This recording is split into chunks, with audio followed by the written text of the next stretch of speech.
Saludos a todos. Victoria histórica de la selección venezolana de fútbol frente a México, acompañada además de clasificación a cuartos de final de la Copa América. Hoy voy a analizar el partido, lo que deja un triunfo contra una selección a la que Venezuela no había podido ganarle en su historia, salvo unos juegos centroamericanos, donde evidentemente no eran las dos selecciones tope de cada uno, y algún amistoso. En partidos oficiales nunca Venezuela le había podido ganar a México, y llegó el día en SoFi Stadium, con mayoría de mexicanos en la grada y con una Venezuela que ha jugado un partido redondo, uno de los más redondos en la era del Bocha Batista. Lo voy a analizar a lo largo de este video, les voy a compartir mis pensamientos, mis reflexiones después de ver ese triunfo venezolano que ya deja a la Vinotinto en los cuartos de final, aunque la tarea no está todavía completada, porque Venezuela tiene que, y voy a tocar ese tema al final del video, tiene que salir a ganarle a Jamaica. Le basta un empate para ser primero del grupo, pero tiene que salir a ganarle a Jamaica en ese último partido. Bueno, vamos a hablar para empezar del partido y de la alineación, porque hay 3 cambios en la selección venezolana. Solo uno termina siendo, entre comillas, una sorpresa. Los cambios pasan por las incorporaciones en el sector ofensivo de Edu Arbello como titular. Fue el revulsivo, fue ese cambio, fue ese factor de cambio contra la selección ecuatoriana.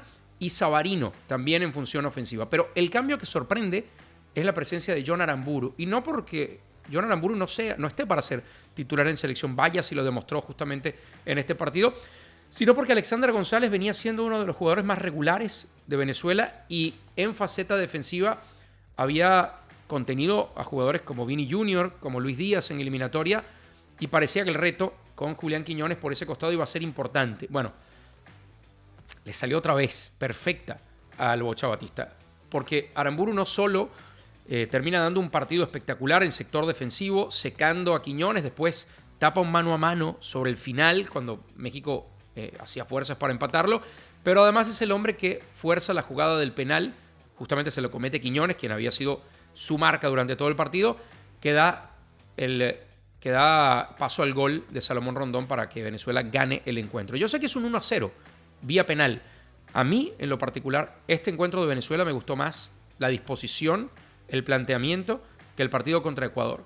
Yo hacía la crítica el otro día y me cayeron encima porque decía que Venezuela no había sido lo suficientemente ambicioso y ofensivo contra un rival que pasó 70 minutos con un hombre menos. Bueno, esta Venezuela contra México fue muy diferente, sobre todo en el inicio de la segunda parte. El primer tiempo fue muy parejo. Hay un balón al palo de Salomón, que es la jugada más clara. Antes hubo un mano a mano de Santi Jiménez que tapa bien Romo, pero que también la verdad es que Santi Jiménez le pega horrible a la pelota.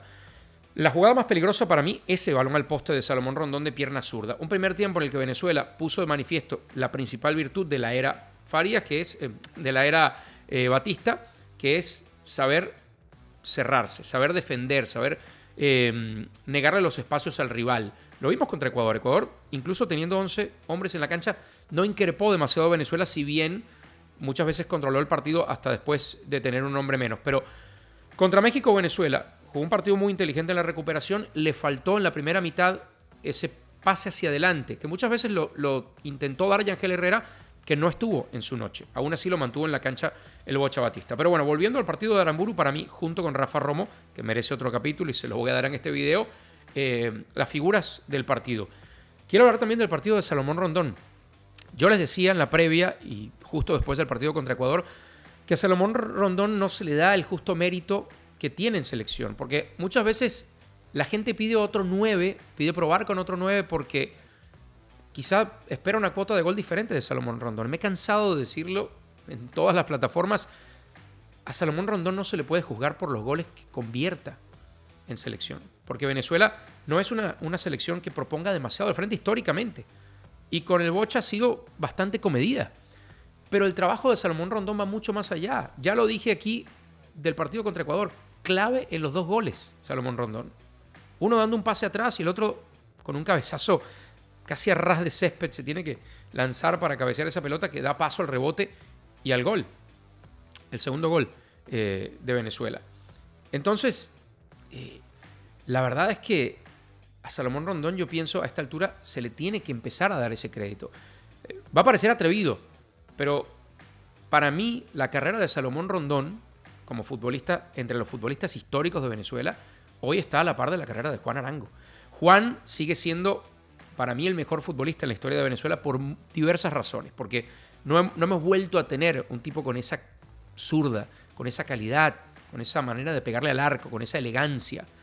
Pero hoy, en cuanto a carreras, lo que ha logrado Salomón fuera de Venezuela, además se fue muy joven, Juan también se fue bastante joven, empezó por México, por cierto, Juan Arango, y ahora está no cerrando su carrera, pero Salomón está ahora en México.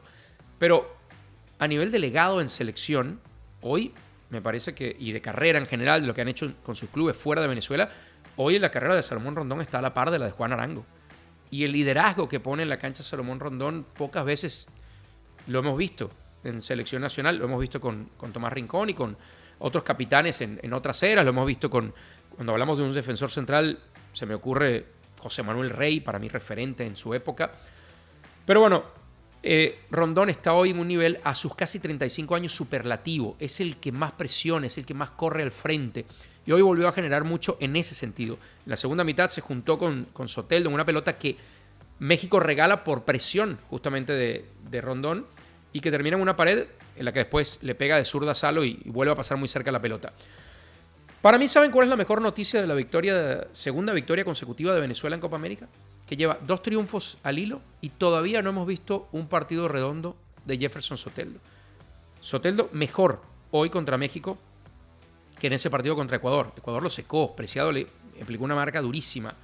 Hoy Soteldo se vio más suelto, pero sí seguimos sin ver al mejor Soteldo y lleva a Venezuela 2 victorias consecutivas en Copa América. Eso es una gran noticia, porque si Venezuela ofensivamente tenía un inconveniente en eliminatorias era que casi todo el peso del ataque pasaba por los pies de Jefferson Soteldo. Si Soteldo no funcionaba, Venezuela no producía demasiado en ataque. Y hoy esa situación está cambiando. Hoy se proyectó a Aramburu en esa segunda mitad, hoy vimos a Cáceres que fue efectivo viniendo de la banca. Hoy vimos a Salomón Rondón también generando ocasiones, juntándose con Soteldo. Vimos a Eduard Bello. Están empezando a florecer otras opciones ofensivas para Venezuela.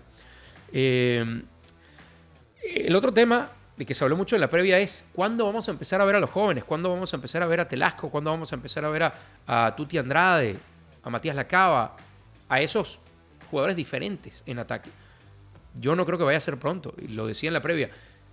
Batista viene con la intención de hacer la mejor Copa América en la historia de Venezuela y no va a empezar experimentos ahora. Pero, y aquí viene el tema, Venezuela está en una posición para enfrentar a Jamaica el domingo de jugar la propuesta más ofensiva de la era Batista. Porque con la victoria ante México, Venezuela aseguró ya su clasificación a la siguiente fase. ¿Cuál es el siguiente paso? Y es muy importante, tratar de evitar en el papel a la selección argentina en cuartos de final. En aquella Centenario le tocó ese duro escollo a Venezuela. Me tocó estar ahí en ese estadio, en Foxboro. Y le hizo partido Venezuela en el primer tiempo.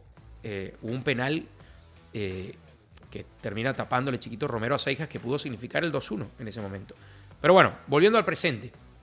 ¿Por qué digo que Venezuela tiene que salir de la manera más ofensiva que se le haya visto en la era Batista? Porque el boleto a la siguiente fase ya está.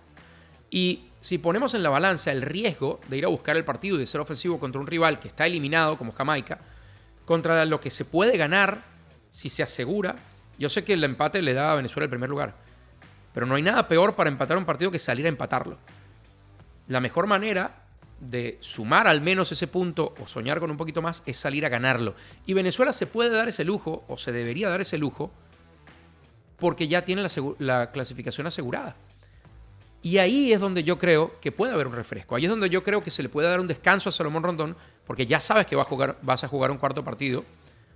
Y qué mejor que tener a Salomón Rondón fresco para ese cuarto partido, para ese duelo de cuartos de final. Es el momento para darle más chance, más minutos a Eric Ramírez. Es el momento para darle más minutos de arranque a Yonder Cádiz.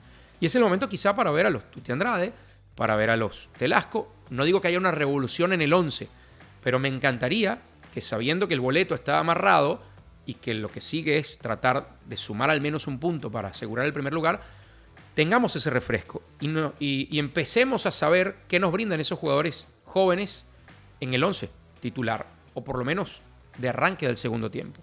Ojalá esa sea la postura. En conclusión, hoy a mí me gusta mucho más esta Venezuela que la que vi contra Ecuador, pero otra vez, más allá de las formas, hay que aplaudir que sean 2 victorias consecutivas en Copa América. Y contra 2 rivales, contra los que históricamente Venezuela no ha tenido dominio. Lejos de eso. Al menos a Ecuador se le habían ganado partidos oficiales. Al menos a Ecuador se le había competido allá en su casa. Contra México no había sido esa la historia y hoy Venezuela, independientemente del momento de México, le gana y le gana bien, más allá de que al final Romo termina parando un penal. Y no me quería quedar sin tocar ese capítulo, el capítulo Rafa Romo. ¿Qué cosas tiene el fútbol que Rafa Romo debutó en selección mayor en 2009 con César Farías? Y tuvieron que pasar 15 años para que Rafa Romo tuviera su gran momento de protagonismo con la selección. Es el indiscutible del arco. Lo fue en la eliminatoria, lo va a seguir siendo en la eliminatoria si está sano y lo está haciendo en esta Copa América. Fundamental en el partido contra Ecuador y fundamental en el partido contra México. Más allá del penal. Tuvo 3 en el partido y en las tres respondió perfectamente. Qué lindo momento para un jugador que no tuvo esa oportunidad de brillar durante 15 años después de su debut en selección y le ha llegado justamente en este verano. Yo me voy contento con la selección venezolana, me gusta el resultado y hoy me gustaron las formas, entendiendo que era un partido, más allá de lo que muchos creían, complicado. Pero me encantaría escuchar o leer al menos su opinión, así que espero como siempre los mensajes aquí abajo y nos vemos en un próximo video.